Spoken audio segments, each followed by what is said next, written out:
Cek. Halo sobat nih, Megas lagi dah Shelang. Dan seperti biasa juga, yang mau ngasih gua kopi bisa banget lah baca di deskripsi. Dan yang lainnya juga tolong dibantu komen dan juga like aja untuk mensupport channel ini. Itu aja, yuk langsung aja kita gaskan Shelangnya. Mereview sedikit dari part sebelumnya, saat ini Nona Yao pada akhirnya dia mendapatkan sebuah informasi kalau ternyata gadis ini adalah musuh dalam selimut. Hingga membuat Nona Yao dia pun memberikan sebuah hukuman yang gak main-main kepada gadis ini. Karena dalam satu gerakan aja, gadis itu pun langsung pindah alam. Dan itu tentunya mengejutkan bagi Shenlang. Dan di sini Shenlang dia juga semakin takut ketika Nona Yao datang mendekati dirinya. Tapi ketika Nona Yao datang di sini, Nona Shu mencoba untuk dapat memberikan sebuah penjelasan. Tapi nyatanya di sini Nona Yao dapat enggan untuk dapat mendengar penjelasan dari Nona Shu. Dan di sini Nona Yao dia juga bertanya kepada Shenlang, apakah karya yang sebelumnya telah dibacakan oleh Nona Shu adalah karya yang diberikan oleh Shenlang? Dan hal itu pun dibenarkan oleh Shenlang. Dan membuat Nona Yao yang mendengarnya dia pun kagum dengan bakat menulis dan juga cerita yang dimiliki oleh Shenlang. Dan dia juga mengeluarkan sebuah kotak peti yang ternyata di dalamnya penuh dengan emas. Dan di mana Nona Yao dia juga mengatakan kalau ini semua adalah untuk Shenlang. Dan dia meminta kepada Shenlang untuk mengambil semua dan pergi dari tempat ini. Dan itu membuat Shenlang dapat bertanya, jadi ini adalah biaya pengobatan? Dan hal itu pun dibenarkan oleh Nona Yao. Di sini Nona Yao dia juga mengatakan kalau soal yang tadi malam itu adalah sebuah kesalahpahaman. Walaupun ya enak. Ini Nona Yao dia juga meminta kepada Nona Shu untuk segera pergi bersama dengan Shenlang. Mendengar apa yang diucapkan oleh Nona Yao yang mengusir dirinya membuat Nona Shu dia pun enggak. Dia nggak mau diusir karena jika dia pergi maka misi balas dendamnya kepada keluarga Zhang akan hancur. Dan itu tentunya membuat dirinya enggak akan pernah mau pergi. Dan itu membuat Nona Shu dia pun langsung berlutut di hadapan dari Nona Yao. Dan dia juga mengatakan kalau tujuannya adalah ingin membalaskan dendam kepada keluarga Zhang. Untuk pria yang ada di sebelahnya ini, dia adalah pria yang bernama Shenlang. Dan aku bekerja sama dengan dirinya karena dia telah berjanji kepada diriku kalau dia akan membantuku berbalas dendam kepada keluarga Zhang. Ucap dari gadis ini. Di sini gadis ini dia juga mengatakan kalau sejatinya Shenlang adalah musuhnya karena Shenlang lah orang yang telah menghancurkan bisnis keluarganya juga. Dan dia adalah orang yang sangat licik dan dia adalah orang yang telah membantuku menyusup ke dalam kediamanmu. Ucap dari Nona Shu, di mana dia juga mengatakan kalau sebelumnya dia dapat kabar kalau ternyata Nona Shu menyukai wanita. Ucap dari Nona Shu yang membuat Shenlang nggak habis pikir kalau ternyata gadis ini malah buka kartu semua nggak tuh. Tapi di sini untuk Nona Shu dia memilih untuk dapat mengadu palanya aja sama tembok daripada dia harus pergi dari tempat ini. Dan ketika dia akan melakukannya di sini dia pun dihentikan oleh Nona Yao dengan energi internal miliknya. Dan itu membuat Nona Shu dia langsung tersungkur. Namun itu juga mengkonfirmasi kalau Nona Yao telah menyelamatkan dirinya dan memaafkan dirinya. Dan tentunya hal itu membuat Nona Shu dia pun sungguh sangat senang. Dan dia kini berlutut di hadapan dari Nona Yao. Dan dia juga mengatakan kalau Shenlang adalah mantan suaminya dan Zhang Jin dia adalah tunangannya. Dan mereka adalah orang-orang yang telah menghancurkan keluarganya dan juga merusak kediaman kami. Ucap dari Nona Shu, dan dia membenci mereka semua. Tapi kebencian dia kepada Shenlang jauh lebih ringan dibandingkan kebenciannya kepada Zhang Jin. Dan dia ingin membalaskan dendamnya kepada Zhang Jin yang telah menghancurkan keluarganya termasuk bapaknya. Ucap dari Nona Shu. Sini Nona Shu dia juga merasa kalau dia udah ada bersama dengan Nona Yao yang jauh lebih OP hingga membuat dirinya pun meminta kepada Nona Yao jika saja dia ingin menyingkirkan Shenlang maka singkirkan saja. Ucap dari Nona Shu yang membuat Shenlang dia pun panik gak tuh ketika mendengar kalau Nona Shu malah menginginkan dirinya dihukum oleh Nona Yao. Tapi untuk Nona Yao dia nggak melakukannya. Dia meminta kepada para penjaga untuk segera menangkap Shenlang. Dan setelah Shenlang ditangkap di sini Nona Yao dia pun meminta kepada para penjaga kalau pria ini dia sangat suka dandan seperti wanita. Jadi dandanin dia lagi jadi seperti wanita dan usir dia. Ucap dari Nona Yao yang membuat Shenlang tunggu dulu. Kayaknya biarkan aku mandi dulu. Ucap dari Shenlang yang menolak untuk dapat diusir. Setidaknya ya biarkanlah dia mandi dulu dong. Di sini Shenlang dia juga mengatakan kepada Nona Yao kalau Nona Yao adalah orang yang sangat luar biasa dan dia memiliki master yang selalu saja berkeliling dunia. Dan itu membuat Shenlang pun bertanya kenapa Nona Yao nggak keliling dunia aja seperti masternya. Dan kenapa harus tertahan di tempat ini? Tapi untuk Nona Yao dia pun mengatakan kalau ini semua nggak ada hubungannya dengan Shenlang dan dia nggak akan bisa pergi dari tempat ini. Dan untuk Nona Yao dia juga meminta maaf kepada Shenlang tentang apa yang telah terjadi tadi malam. Dan untuk Shenlang nggak perlu minta maaf, enak pikir dari Shenlang. Dan untuk Nona Yao dia pun kini menyerahkan emas ini semua untuk Shenlang dan pergilah. Dan untuk alasan kenapa dia nggak pergi dari tempat ini, karena dia telah dibesarkan dan juga diselamatkan oleh si bajak laut. Jadi dia nggak bisa pergi dari tempat ini dan aku harus membalaskan budi dan aku tidak mungkin dapat mengkhianatinya, ujar dari Nona Yao. Dan setelahnya dia pergi meninggalkan Shenlang. Sedangkan untuk Xiang sendiri, ya sudahlah, dia pun pergi mandi. Dan di sini Xiang dia juga berpikir kalau perjalanan kali ini menuju kota Nuqiao bisa dikatakan ya berhasil juga. Tapi setidaknya untung saja Nona Xiu dia tetap ada di tempat ini. Dan setidaknya aku masih bisa menyiapkan kartu asku yang terakhir, ya dari Shenlang. Namun di sela-sela dia sedang mandi, dia juga teringat dengan apa yang dimiliki oleh Nona Yao yang sangat luar biasa. Namun ketika dia teringat dengan Mulan, membuatnya sadar kalau ini semua akan sangat amat berbahaya. Karena jika saja Mulan tahu, maka aku benar-benar bakal tamat, pikir dari Shenlang. Dan di sisi lainnya di dermaga saat ini ternyata keluarga Jin, patria keluarga Jin bersama dengan Su Peipei, mereka sedang melakukan sebuah persiapan untuk segera pergi menuju Pulau Wangyan. Namun ternyata yang pergi cuma patria keluarga Jin aja. Su Peipei kagak ikut pergi, dimana dia akan menunggu di istana keluarga Jin dan dia yang akan memerintah untuk sementara waktu selama patria keluarga Jin ada di Pulau Wangyan. Dan karena memang tidak ada lagi yang perlu dibicarakan, cuman ya basa-basi doang di sini. Pada akhirnya mereka berdua pun berpisah, di mana patria keluarga Jin dia juga diikuti oleh 300 pasukan elit yang dia miliki beserta dengan 3.000 buruh yang akan bekerja di area tambang yang ada di Pulau Wangyan. Dan itu membuat patria keluarga Jin dia juga tahu kalau pertunjukan besar akan segera dimulai, ucap dari orang tua ini. Dan sementara patria keluarga Jin dia ada di Pulau Wangyan, di sini Su Peipei dia pun langsung ketika dia kembali ke istana dia langsung bersiap dengan segala kemungkinan yang akan terjadi hingga membuatnya pun langsung pakai pakaian tempur nggak tuh. Dan di sisi lainnya untuk Xialang saat ini ketika dia telah tiba di pelabuhan, dia pun tahu kalau dia harus segera kembali pulang. Tapi dengan luka-luka yang ada di tubuhnya, dia nggak yakin juga kalau dia harus bertemu langsung dengan Mulan dan dia juga harus bersikap normal. Aku juga tidak bisa membiarkan dirinya melihat aku yang seperti ini. Aku harus memasang senyum yang seperti ini dan seolah-olah tidak terjadi apapun, dan aku akan melakukan sebuah pengasingan selama beberapa hari untuk dapat melakukan sebuah pemulihan dari bekas gigitan yang dimiliki oleh Nona Yao. Dan ketika semua bekas ini hilang, barulah aku bisa kembali dengan kehidupanku yang bahagia dengan Mulan, ucap dari Shenlang. Nah di sini Shenlang dia pun dengan percaya diri pergi meninggalkan tempat ini. Tapi ketika dia baru turun kapal di sini langsung bertemu dengan Mulan. Shenlang dia pun kaget ketika ternyata Mulan telah menunggunya di pelabuhan.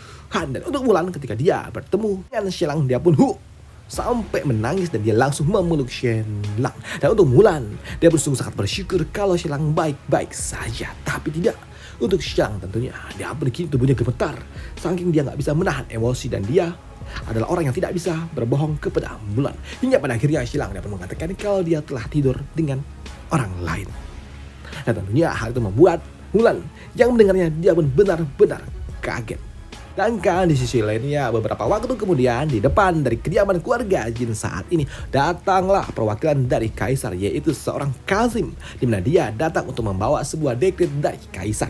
Kedatangan dirinya yang tidak disambut oleh patria keluarga Jin tentunya membuat orang tua ini dia pun sungguh sangat kesal, karena yang datang ternyata cuma Muncong dan juga Su Peipei. Dan kedatangan dua orang ini membuat Kazim tua ini dia pun kesal karena ini adalah sebuah penghinaan. Ini adalah dekret kaisar tapi patriark yang gak datang apa-apa nih. Sedangkan untuk Muncong dia terlihat seperti pelangap pelongo, ucap dari Kazim tua itu. Dan di sini Pak tua ini dia juga mengatakan di mana patria keluarga Jin, apakah dia tidak memiliki sebuah etika? Ini adalah sebuah dekret dari kaisar, ucap dari orang tua ini. Tapi di sini Su Peipei dia pun mengatakan kalau saat ini patria keluarga Jin nggak ada di rumah, di mana dia mengatakan kalau patria keluarga Jin saat ini sedang pergi menuju Pulau Wangyan, yang membuat Kazim tua dia pun tahu kalau Pulau Wangyan adalah pulau emas. Dia ada di Pulau Emas, ucap dari orang tua ini. Ya sudahlah, karena memang patria keluarga Jin gak ada sini, Kazim tua ini dia pun hanya akan bertamu di luar aja, dan dia juga akan mengatakan dan juga membacakan dekret kaisar di tempat ini aja, ucap dari Kazim tua, yang membuat Su Peipei dia pun langsung berlutut. Tapi melihat Muncong yang tidak berlutut tentunya membuat orang tua ini dia pun bertanya, Muncong, Tapi untuk Muncong, dia pun masih diam aja. Dan melihat Muncong yang pelangak pelongok membuat Kasim tua, dia pun kesal dan dia pun berujar, "Muncong, apakah kau punya masalah dengan diriku?" Ujar dari orang tua ini yang membuat Muncong, "Hah? Hah? Haho haho." Dan itu membuat orang tua ini halah. Ada betul, reputasi yang dimiliki Muncong ternyata benar sah, benar-benar cuma pelangak pelongok. Dan itu membuatnya pun benar-benar kesal. Dan di sini orang tua ini dia pun mengatakan, "Tuan Muncong, ini adalah dekret dari Kaisar yang membuat apa doang yang membuat Su Peipei yang mendengarnya dia berujar kepada putranya, "Hei kau, berlututlah gendut." Ujar dari Su Peipei yang membuat Muncong pun dia langsung berlutut. Dan ketika Muncong telah berlutut, di sini Kasim tua dia pun membacakan dekret dari Kaisar, di mana dekret itu adalah sebuah perintah dari Kaisar kalau Muncong akan segera pergi menuju ibu kota dalam waktu 3 hari lagi. Dan mendengar kalau dirinya dipanggil oleh Kaisar untuk berlatih dan juga belajar di akademi, tentunya membuat Muncong dia pun bingung lah. Kenapa aku belajar ke akademi? Dan di sini Muncong dia juga tahu dalam 3 hari bukankah itu terlalu pendek waktunya? Ujar dari Muncong. Tapi untuk orang tua ini dia pun memberikan dekret itu kepada Muncong, di mana dia harus segera pergi karena ini adalah perintah dari Kaisar. Sedangkan untuk Muncong dia pun bingung dengan apa yang harus dia lakukan karena dia nggak bisa berpikir tentang apa yang harus dia lakukan dan dia harus berbicara dulu kepada Shelang. Tapi Shelang nggak ada dan tentunya itu membuat Muncong dia pun jadi bingung dengan apa yang harus dia lakukan. Dan untuk orang tua ini ketika dia melihat Muncong yang pelangak pelongok doang, dia pun meminta kepada Muncong untuk pergi bersama dengan dirinya 3 hari lagi tanpa drama-drama. Dan setelahnya orang tua itu dia pun pergi. Dan mendengar kalau dirinya dipanggil oleh Kaisar untuk belajar di akademi membuat Muncong dia pun panik dan dia pun takut dan dia nggak tahu apa yang harus dia lakukan. Dan itu membuat Su Peipei mengatakan untuk tidak perlu khawatir, tenang saja, Shelang akan segera kembali pulang, ujar dari Su Peipei. Sedangkan di sisi lainnya ternyata untuk Shelang memang dia dalam keadaan ataupun dalam perjalanan kembali pulang bersama dengan Mulan. Namun di dalam perjalanan inilah Shelang dia pun terus mencoba untuk dapat memujuk Mulan karena saat ini Mulan dia pun shock dengan apa yang dia dengar. Kalau Shelang udah tidur dengan wanita lain, dan itu membuat Mulan hanya dapat terdiam dan terus meneteskan air matanya dan dia terus menangis tepat di hadapan dari Shelang, yang membuat gadis pengawal ini yang mendengarnya dia pun semakin jijik dengan Shelang dan dia berpikir kalau semua laki-laki yang ada di dunia ini sama semuanya jahat. Dan dia juga bersumpah kalau dia nggak akan pernah mau menikah, ujar dari gadis ini. Tapi untuk Mulan tiba-tiba dia berdeblak.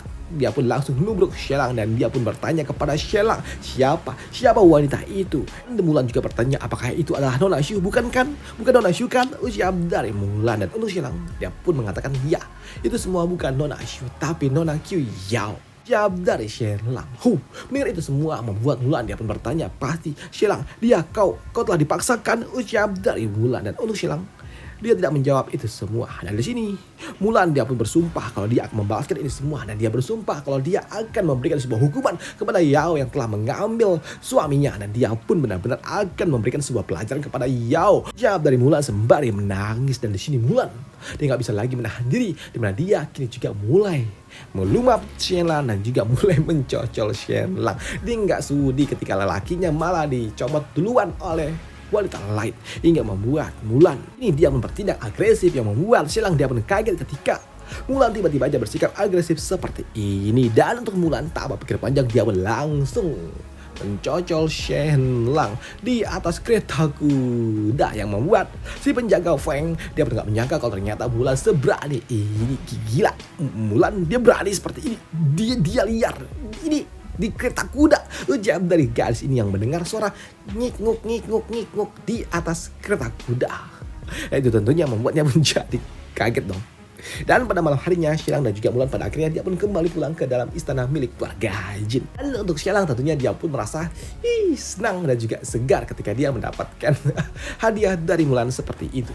Dan setelah Shelang kembali pulang, dia juga mendapatkan semua informasi yang diberikan oleh Muncong, yang membuat Shelang dia tahu kalau ternyata Muncong akan segera pergi menuju akademi. Tapi untuk Muncong ternyata saat ini dia pun malah memutuskan untuk pergi menuju istana. Padahal sebelumnya Muncong, dia takut juga dia harus pergi menuju akademi, tapi kali ini justru malah dia bersemangat ingin segera pergi menuju akademi, yang membuat Su Peipei dia pun bertanya kenapa seperti ini. Dan di sini Su Peipei dia juga curiga kalau sepertinya Kaisar memiliki sebuah rencana yang jahat kepada keluarga Jin, ucap dari Su Peipei. Tapi untuk Shelang, dia pun tenang aja dan juga kalem. Dan untuk Muncong, dia pun mengatakan kalau dirinya sudah dewasa dan dia harus pergi, ucap dari Muncong, karena dia tidak lagi ingin terus berada di bawah bayang-bayang dari emaknya, karena dia udah dewasa, jadi dia harus menentukan hidupnya sendiri, ucap dari Muncong. Di mana Muncong dia juga mengatakan kalau dia datang ke istana tujuannya hanya ingin belajar, dan mungkin saja dia memang nggak sepintar Shelang, tapi setidaknya dia ingin membantu keluarga, ucap dari Muncong. Di sini Muncong dia juga mengatakan kalau saat ini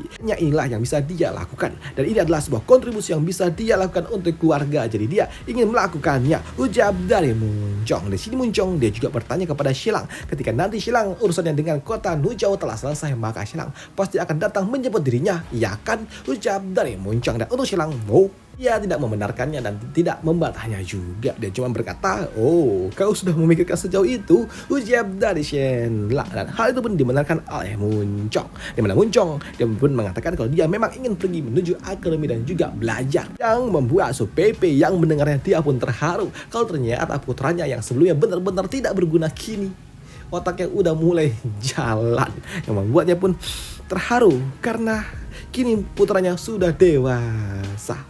Dan untuk Mulan, dia pun meminta kepada ibunya untuk udah jangan nangis dulu dan biarkanlah Shelang dan juga Muncong berbicara dulu, karena mereka sepertinya memiliki rencananya sendiri. Dan apa yang akan dilakukan oleh Shelang dan juga Muncong di istana nanti akan kita bahas di part lanjutannya. Dan ini ada sebuah clue di mana Shelang akan pergi ke istana juga nanti setelah urusan dia dengan para bajak laut sudah selesai dan juga Pulau Wangian dan menaklukkan kota Nuzhou. Shelang akan pergi menuju ibu kota. Dan apa yang akan dilakukan oleh Shelang kepada para bajak laut dan juga Kaisar nantinya akan kita bahas di part lanjutannya aja. Dan sampai jumpa di part lanjutannya untuk Shelang. Dan sekarang gue mau pergi ke warnet. Waduh, udah lama gak main warnet coy. Gue gak punya PC, jadi gue main warnet lah. Bosen. Sampai jumpa di part lanjutannya. Bye, thank you.